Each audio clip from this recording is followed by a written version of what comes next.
नमस्कार दोस्तों, आज मैं आपको महाशिवरात्रि के पर्व की एक पौराणिक कथा सुनाने जा रही हूँ। अगर आपको ये कहानी पसंद आए तो नीचे कमेंट बॉक्स में ओम नमः शिवाय अवश्य लिखें। तो आइए सुनते हैं शिव जी और उनके भक्त की कहानी।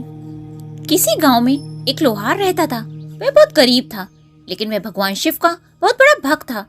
एक बार की बात है, महाशिवरात्रि का पर्व आया तो गांव के सभी लोग रात से ही एक सिद्ध मंदिर में जाने की तैयारी कर रहे थे। लोग आपस में बात कर रहे थे कि इस मौके पर भगवान शिव के दर्शन हो जाएं तो रुके काम चल पड़ते हैं और बिगड़े काम सुधर जाते हैं। सबने आधी रात को गांव से बैलगाड़ी लेकर चलने की तैयारी कर ली थी।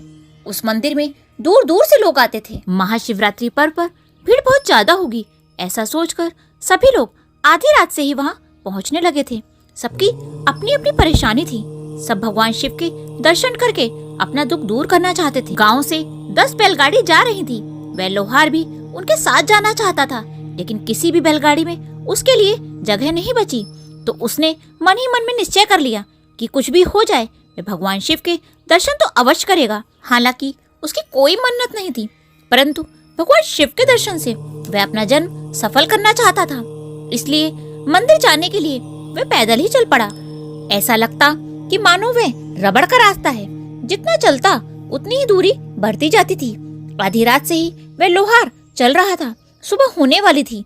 रात में तो पता नहीं चला, लेकिन जैसे जैसे धूप तेज होती उसकी थकान दोगुनी होती जाती। भूख प्यास से वह व्याकुल होने लगा। उसके पैरों में छाले भी पड़ गए। खून बहते हुए पैरों में मिट्टी चिपक गई थी। पसीने से बेहाल हो गया। ऐसा लगता मानो भी गिर पड़ेगा। दोपहर में जब वह मंदिर पहुंचा तो उसने देखा कि भीड़ इतनी अधिक थी कि यदि रात तक भी दर्शन हो जाए तो बहुत बड़ी बात होगी। लोग आते ही जा रहे थे। धक्का मुक्की में बार बार वह लाइन से बाहर हो जाता और फिर से उसे लाइन में लगना पड़ता। एक बार तो भीड़ की धक्का मुक्की के कारण वह लाइन से बाहर गिरकर बेहोश हो गया। होश आया तो देखा लाइन पीछे और लंबी हो चुकी थी। थकान और प्यास तो थी ही, अब तो उसकी हिम्मत भी टूट गई। निराश होकर वह बिना दर्शन किए ही मंदिर से लौटने की सोचने लगा। उसने वहीं लेटे लेटे भगवान शिव को दंडवत किया और क्षमा मांगकर घर की ओर वापस चल पड़ा। अभी दिन का समय था तो वह जंगल के रास्ते से आने लगा।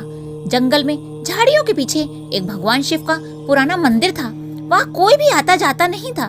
शांति देखकर वह मंदिर के फर्श पर ही लेट गया। थकान और भूख के कारण उसे तुरंत ही नींद आ गई। थोड़ी देर बाद उसका नाम लेकर कोई पुकारने लगा। उसने उठकर देखा तो भगवान शिव स्वयं उसे पुकार रहे थे। वह भगवान शिव के चरणों में गिर पड़ा। उसने पूछा, भगवान आप यहाँ? तब भगवान ने मुस्कुराते हुए कहा, हाँ मैं तो यहीं रहता हूँ, लेकिन तुम यहाँ कैसे? उसने एक ही सांस में सारा किस्सा भगवान को सुना दिया और बोला, आपके दर्शन नहीं हो सके तो निराश होकर थका हारा यहाँ शांति देखकर लेट गया था, लेकिन आप यहाँ हैं तो भक्त वहाँ किसके दर्शन कर रहे हैं? तब भगवान बोले, अरे छोड़ो उनकी, इतनी भीड़ में भला कौन रह सकता है?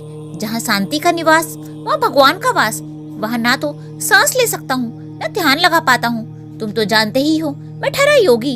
यहाँ बड़ी शांति है, इसलिए मैं यहीं रहता हूँ। वहाँ लोग मेरी भक्ति नहीं मेरा सौदा करने आते हैं। कोई कहता है ये कर दो, कोई कहता है वो कर दो। अरे मैं कैसे कर दूं?